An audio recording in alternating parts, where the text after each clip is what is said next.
السلام عليكم ورحمة الله وبركاته. مرحبا بكم في مطبخ أميمة. اليوم إن شاء الله غنحضر معكم كيكة موسمية بالمندرين. وقته دابا ومتوفر في الأسواق، نستغلوه ونحضروا به وصفات.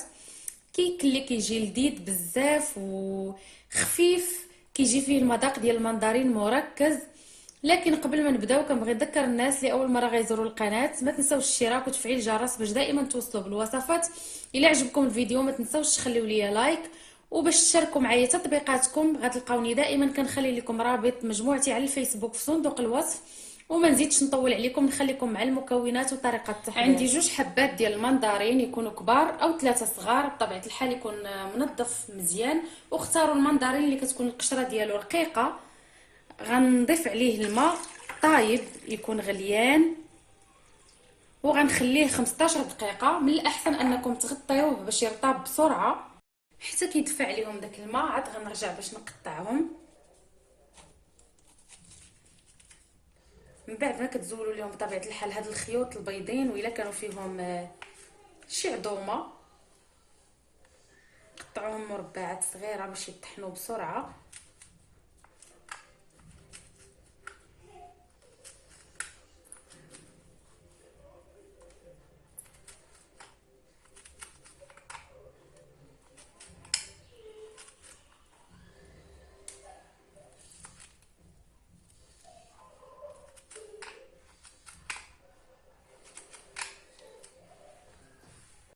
ونشوفوا باقي المكونات. عندي كأس من السكر حبيبات العبارة بكأس شاي العنبة، كأس ما عامرش بزاف من الزيت، نص كاس من الماء دافي، 3 حبات من البيض يكونوا بدرجة حرارة المطبخ.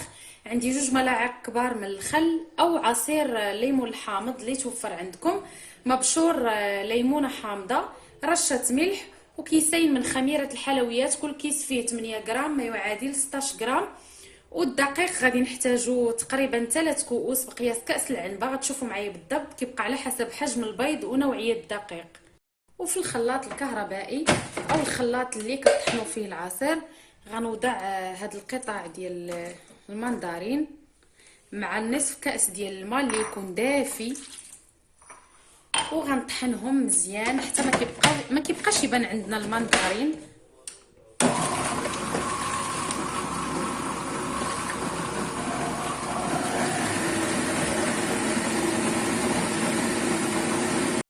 عاد غنضيف السكر والزيت والمبشور ديال الليمون الحامض،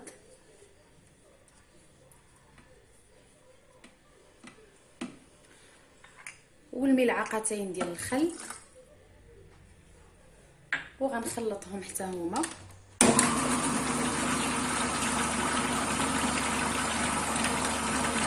حتى ينسجموا. عاد غنضيف البيض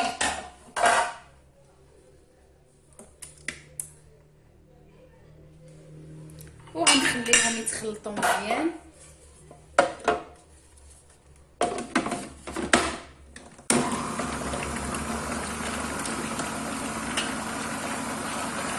غنفرغ الخليط في شي اناء.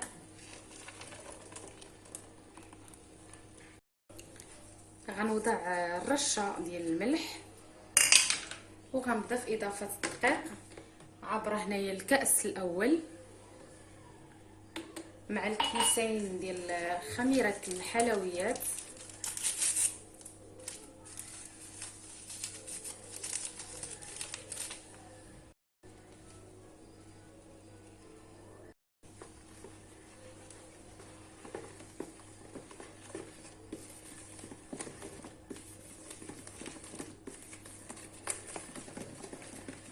غنزيد الكأس الثاني،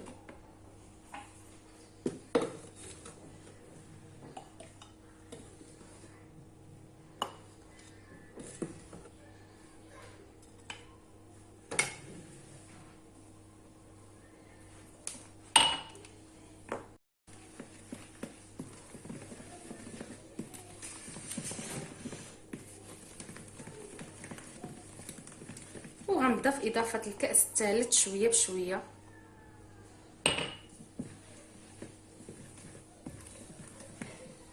وهذا هو القوام القوام اللي كنتحصلوا عليه.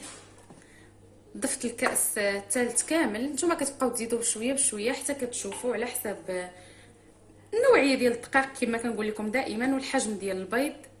وخديت مول اللي كيكون بهذا الشكل، دهنته بالزبده وغنغبروا بالدقيق. تقدروا عوض الدقيق ترشوه باللوز او كاوكاو ايفيلي او رقائق الشوفان الزنجلان باش يجي الكيك ديالكم مزيان، ولا تكتفيو حتى نتوما غير بالدقيق. وغنفرغ فيه الخليط ديال الكيك. دائما هزوا يديكم الفوق وكتدخلوه الفران بارد ولا سخون على حسب كيفاش متعودين طيبوا الكيك ديالكم. انا واخا كندخلوه الفرن بارد كيجي طالع. المهم العافيه تكون مهيله وغير اسفل منه. حاولوا تبعدوه على النار ما امكن وما تفتحوش عليه حتى تدوز تقريبا 40 ولا 45 دقيقه باش ما يكونش الكيك طالع ويعاود يهبط. راه ملي كيبدا يطيب كيعطي الريحه، كتشموا الريحه ديال الكيك مزيان. حلوا الفران غير بشويه وضروري ما تاكدوا منه واش طاب، تقلبوه بشي سكين ولا كوردون وكيجي بحال هكذا. بالنسبه ليا طيبته في فرن بارد غير فرن الغاز، وكما كتشوفوا كيجي طالع. راه باقي سخون، غنخليه حتى يدفى شويه عاد باش نزولو من المول. كتقدروا تخليوه بحال هكذا او كتزينوه دهنوه بالمربى او العسل او الناباج ورشوه بالكوك ولا اللوز او كاوكاو كونكاسي ولا ايفيلي الشكلاط محكوك اللي عندكم. بالنسبه ليا كيعجبني نزينها بهاد الصلصه، كتجي لذيذه بزاف. وكنزيدو نركزوا المذاق ديال المندرين. عندي هنايا كاس الا ربع من عصير المندرين. غنضيف عليه ملعقه ديال السكر وملعقه صغيره ديال نشا الذره او المايزينا. غنحركهم وغنوضعهم فوق النار حتى كيغلى هاد الخليط وكيتقال شويه. كنخليها غير تدفى شويه وكنفرغها فوق من الكيك بشكل عشوائي. نتوما الا بغيتوها تجيكم عاقده اكثر من هكا زيدوا شي كميه ديال النشا. انا كتعجبني بحال هكا. وهذا هو الشكل النهائي ديالها. زينتها من الفوق بمبشور ليمون الحامض مع شويه ديال الشكلاط محكوك غير باش نخرجها من داك اللون. وكيف ما عودتكم ضروري نقطعها باش تشوفوها كيف كتجي من الداخل.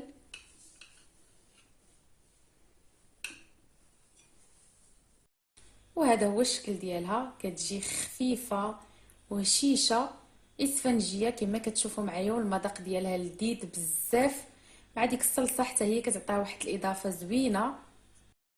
كتستحق التجربه ديالكم. والى عجبكم الفيديو نهار اليوم ما تبخلوش عليا بتعليقاتكم ولايكاتكم وتبارطاجيوه مع الاصدقاء والاحباب. وشكرا على المتابعه والى اللقاء مع وصفه قادمه ان شاء الله.